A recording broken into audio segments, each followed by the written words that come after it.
കൊല്ലം കൊട്ടിയത്ത് car നിർത്തിയിട്ട ലോറിയിലേക്ക് ഇടിച്ചു കയറി യുവാക്കൾക്ക് ദാരുണം അന്ത്യം എന്നുള്ളൊരു വാർത്തയാണ് വരുന്നത്. പരവൂർ സ്വദേശികളായ ചാൾസ്, സാൻജോ എന്നിവരാണ് മരിച്ചത്. സൂര്യഗായത്രി ഉണ്ട് വിവരങ്ങളുമായി. സൂര്യഗായത്രി, എപ്പോഴായിരുന്നു അപകടം? വിവരങ്ങൾ.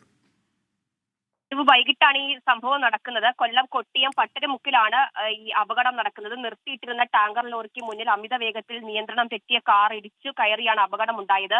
പരവൂർ സ്വദേശികളായ ചാൾസ്, സാൻജോ എന്നീ യുവാക്കൾ ഈ അപകട സ്ഥലത്ത് വെച്ച് തന്നെ മരണപ്പെട്ടു എന്നുള്ള വിവരമാണ് ലഭിക്കുന്നത്. ഈ യുവാക്കൾ സഞ്ചരിച്ച കാർ ഈ നിർത്തിയിട്ട ലോറിയിലേക്ക് ഇടിച്ചു കയറുന്ന സമയത്ത് ലോറിയുടെ ഗ്ലാസ് ക്ലീൻ ചെയ്തിരുന്ന ഡ്രൈവറും ഈ പോകുന്ന ഒരു സാഹചര്യം ഉണ്ടായിരുന്നു. ഇയാളുടെ കാലിനും ഗുരുതരമായി പരിക്കേറ്റിട്ടുണ്ടെന്നുള്ളതാണ് മനസ്സിലാക്കുന്നത്. ഫയർ ആൻഡ് റെസ്ക്യൂ ടീമാണ് ടാങ്കർ ലോറിയിലെ ഡ്രൈവറെ പിന്നീട് പുറത്തെടുത്തത്. പക്ഷേ ഈ കാറിൽ സഞ്ചരിച്ച യുവാക്കളെ രക്ഷിക്കാൻ കഴിഞ്ഞില്ല. ഗുരുതരമായിട്ട് പരിക്കേറ്റതിനെ തുടർന്നാണ് സംഭവ സ്ഥലത്ത് വെച്ച് തന്നെ യുവാക്കൾക്ക് മരണം സംഭവിച്ചത്. ശരി, സൂര്യഗായത്രിയാണ് കൊല്ലത്ത് നിന്ന് വിവരങ്ങൾ നൽകിയത്.